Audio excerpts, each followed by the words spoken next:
Subscribe to The Honest Critique for current affairs, movie, book, and product reviews. Also, make sure you press the bell icon to get notified whenever we upload a new video.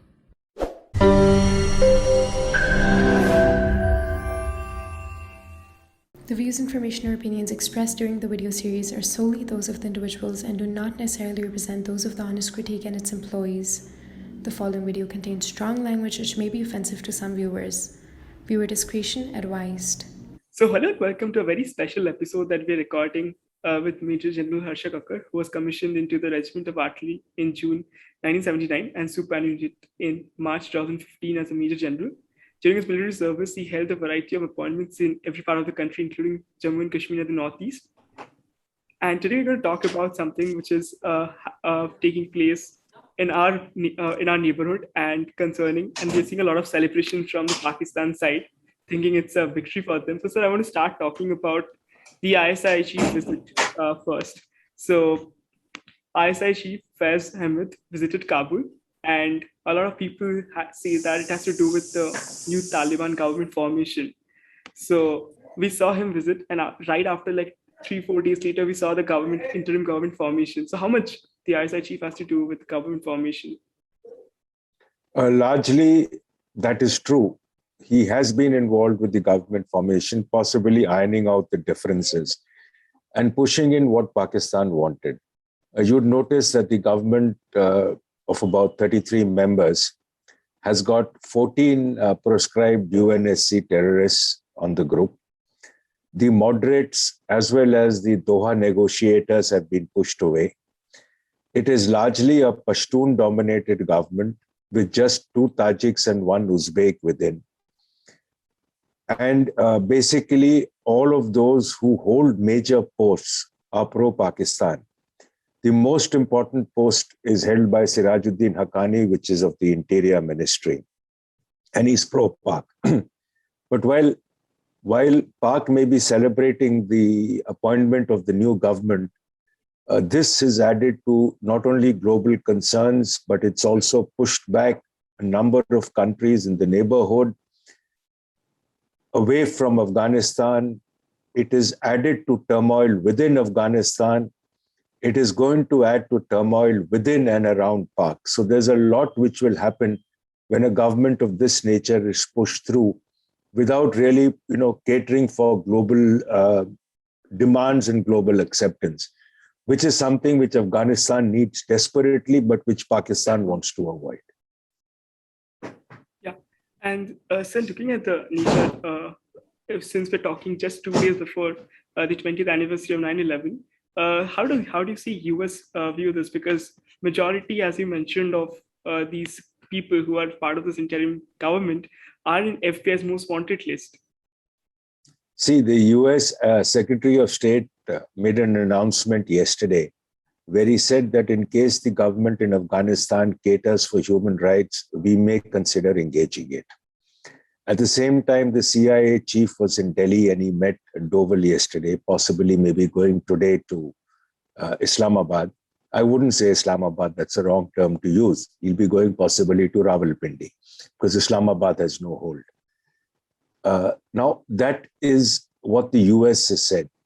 But the fact that there are 14 proscribed terrorists, including Sirajuddin Haqqani, who carries a $10 million US bounty as the Interior Minister, and the fact that most of these who are involved or the major partners in the entire game are those who are linked to terrorist groups, which are not only proscribed, but which are undesirable globally. You're not going to look at easy recognition from anywhere. The EU has already said it's not an inclusive government. Iran has objected. Tajikistan has intervened. So there is a lot. So it's basically going to be Pakistan on one side, China hoping to be on the other with the grant of $31 million as aid. But a lot is going to change in the coming days. Yeah. And we only see Pakistan with the statement that the foreign ministry issued on Wednesday, saying that they not only accepted the interim government, but also said that they hope to bring a new political dispensation, which will ensure coordinated efforts for peace, security, and stability in Afghanistan. as if the ISI chief didn't have hand in forming the government.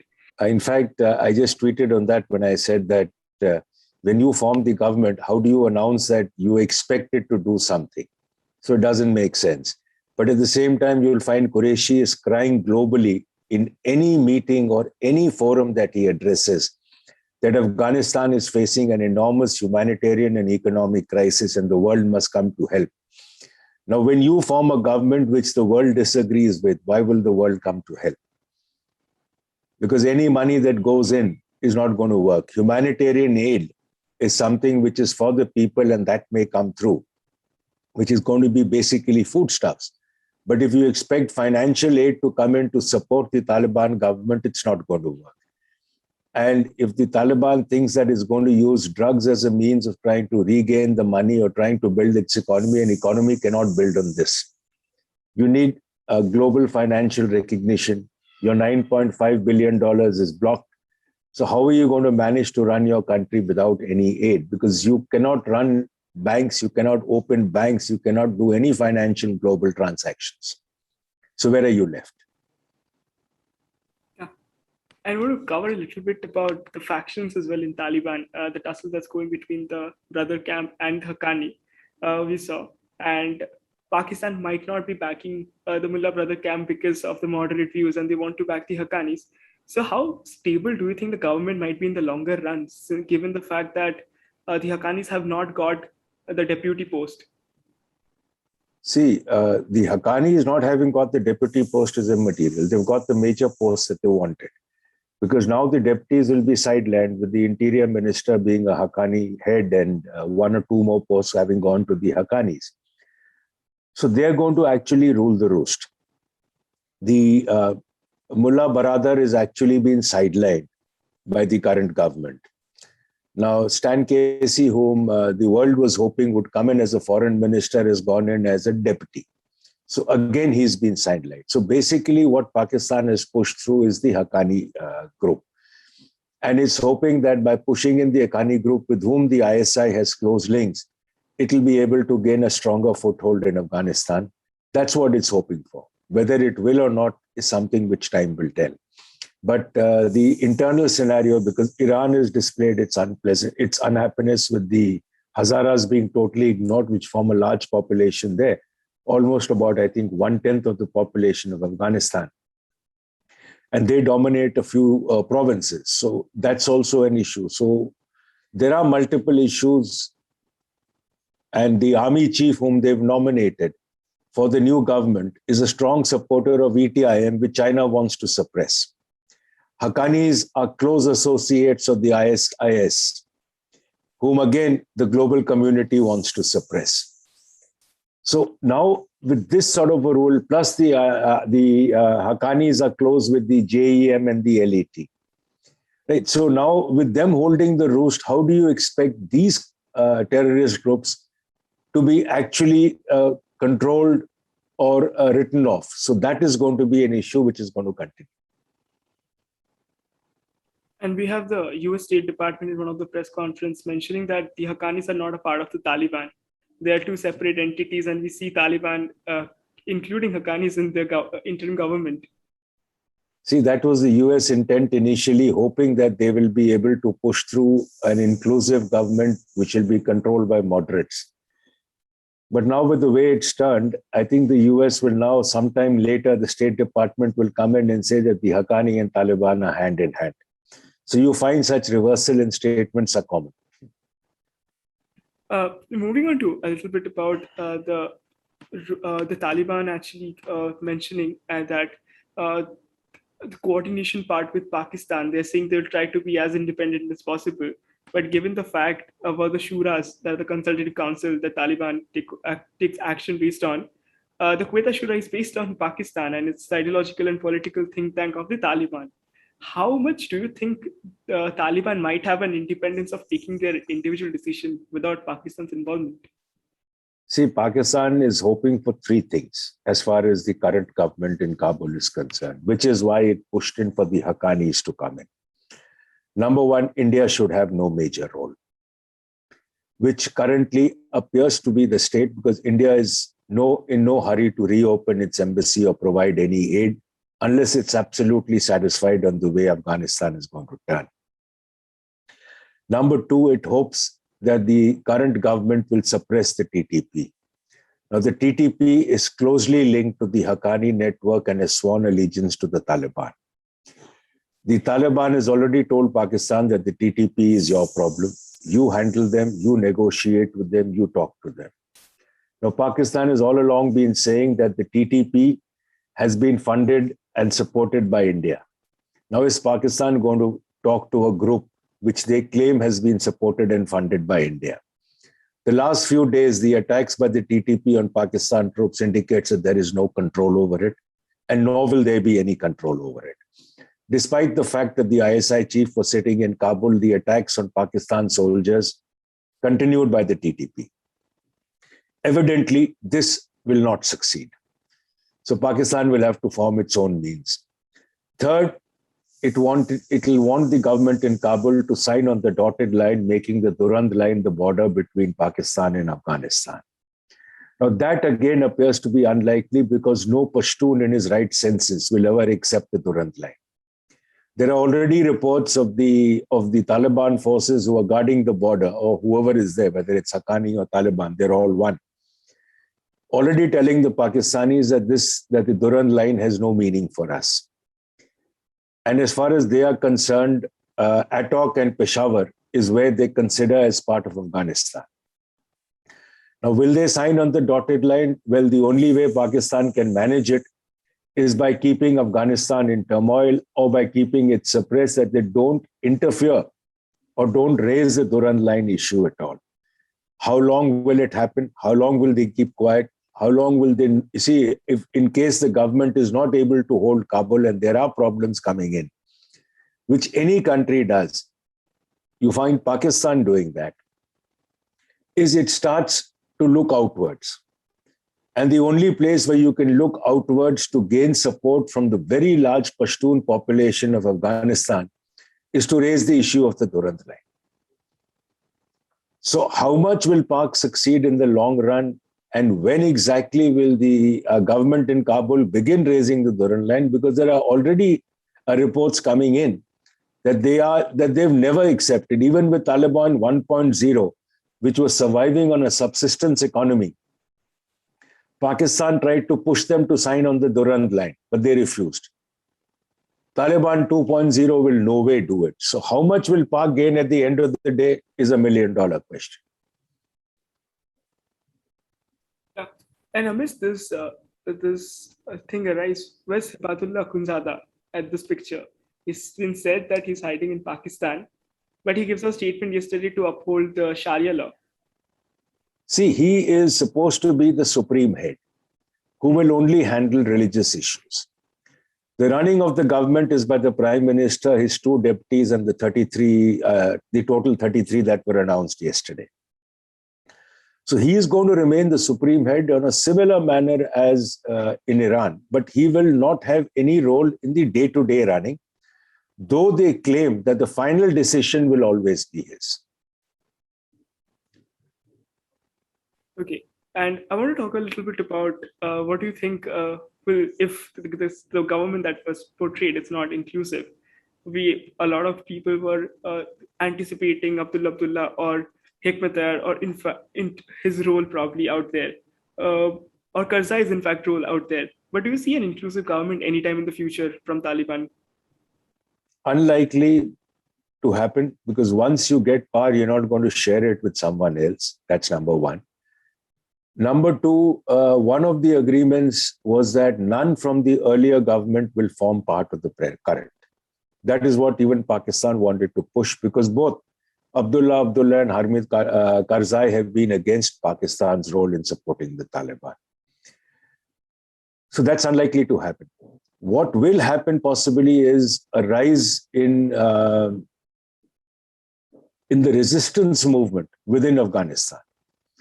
Now, yesterday, the first diktat that the new government passed was that protests are banned. And if you have to protest, then you need permission from the Ministry of Justice, which will never be forthcoming.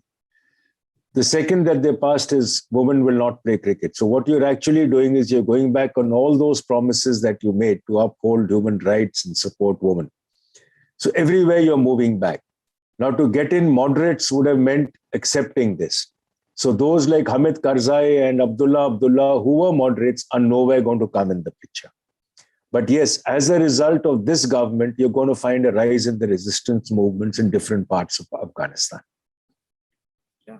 So I just want to end with this last question that the date of the recording of the interview, September 9.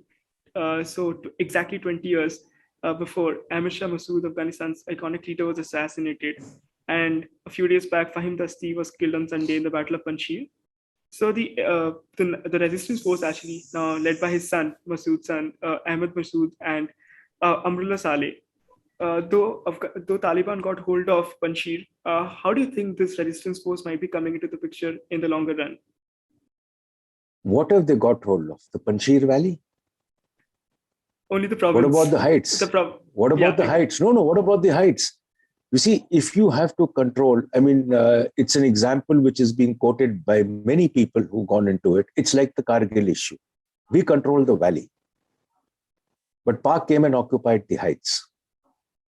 Unless you dislodge them from the heights, the valley is of no value. Right? They can always dominate the valley. Today, the resistance is sitting on the heights overlooking the valley. You have to dislodge them, which is not going to be easy, number one. Secondly, there is a talk of the Uzbek resistance also coming into play.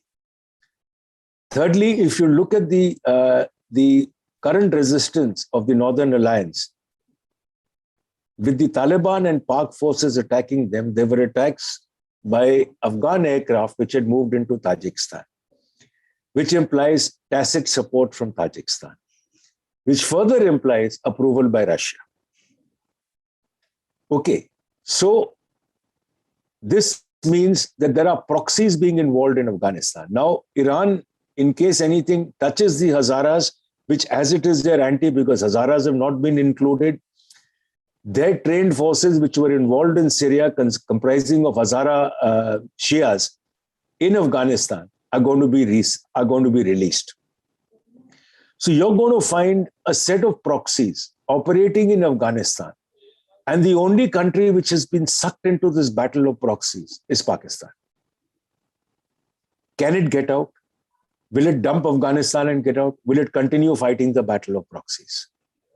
Now is the time for the rest of the world to start supporting the Northern Alliance, supporting it with weapons, supporting it by air power, thereby sucking in Pakistan into Afghanistan and letting it also suffer in the graveyard of empires. Yeah. And so finally, what should India do in this position at the moment? At the moment, India is waiting and watching. We are in no hurry. We should not even think of engaging. Yes, if we are to get in some way involved, we should support the Tajikistan actions in backing the Northern Alliance. Right. Thereby ensuring that Pakistan remains sucked in there and its interest remains there and the fear of an Indian counterstrike from here remains. So if we decide to back Tajikistan in its support to the Northern Alliance, as also possibly back Iran in case it launches its Shia militia, or the Uzbek warlords who are now back after having moved into Uzbekistan during the Taliban takeover, in case they decide to get active, we need to support them. But more largely, we need to support Tajikistan in its backing to the Northern Alliance. Yeah. So thank you so much, sir, for taking your time and speaking to us. It's a pleasure and honor, and hope the viewers get the much needed information on Afghanistan from this video. Thank you.